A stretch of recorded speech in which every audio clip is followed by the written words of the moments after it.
Line சாக்லேட்ஸ்ல பாதாம், dates, chocolate மூணும் இருக்கு. ருசிக்கு சாக்லேட், அயன் சத்துக்கு டேட்ஸ், புரோட்டீனுக்கு பாதாம். தாத்தா ரொம்ப டெலிஷியஸா இருக்கு. Line choco dates. குக்கர் விசில மறந்து உணவு வீணாகி போச்சா? இனி அந்த கவலையே வேண்டாம். வழங்குகிறோம் உலகின் முதல் விசில் கவுண்டர் குக்கர், புதிய அல்ட்ரா குரோனோ. அல்ட்ரா என்றால் ஆரோக்கியம்.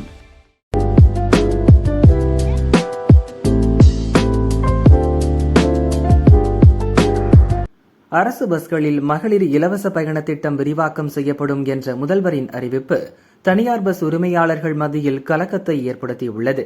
தாவிக தேர்தல் அறிக்கையில் அனைத்து அரசு பஸ்களிலும் மகளிர் இலவச பயண திட்டம் செயல்படுத்தப்படும் என தெரிவிக்கப்பட்டிருந்தது. அதை செயல்படுத்தும் விதமாக மாநகரம் மற்றும் நகர பகுதிகளில் இயக்கப்படும் சாதாரண சொகுசு பஸ்களிலும் மாவட்டங்களுக்கிடையே பயணம் மேற்கொள்ளும் புறநகர் மற்றும் மலைப்பகுதிகளில் சாதாரண கட்டண பஸ்களிலும் மகளிர் இலவசமாக பயணம் செய்யலாம் என முதல்வர் விஜய் அறிவித்துள்ளார்.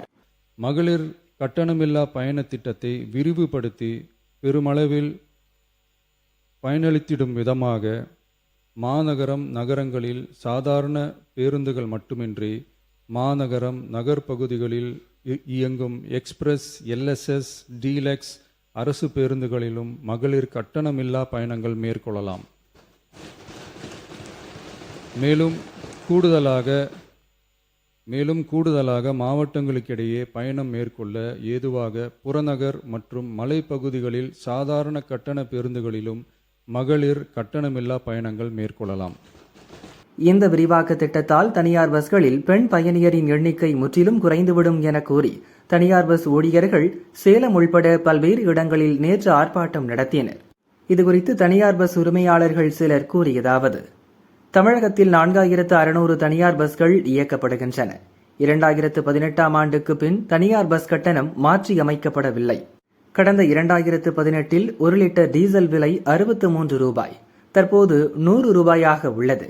உதிரி பாகங்களின் விலை உயர்வு, மகளிர் இலவச பயணம் திட்டம் ஆகியவற்றால் தனியார் பஸ்களை 70% வழித்தடங்களில் இழப்பில்தான் இயக்கி வருகிறோம். பஸ் கட்டணம் உயர்வு தொடர்பாக நீதிமன்றம் உத்தரவின் அடிப்படையில் அமைக்கப்பட்ட குழுவின் அறிக்கையையும் தமிழக அரசு இன்னும் இறுதி செய்யாமல் இருப்பது கவலை அளிக்கிறது. அதே நேரம் எங்கள் இழப்பை ஈடு செய்ய தமிழக அரசு நடவடிக்கை எடுக்க வேண்டும், அல்லது மகளிர் இலவச பயண திட்டத்தை தனியார் பஸ்களிலும் செயல்படுத்த நடவடிக்கை எடுக்க வேண்டும்.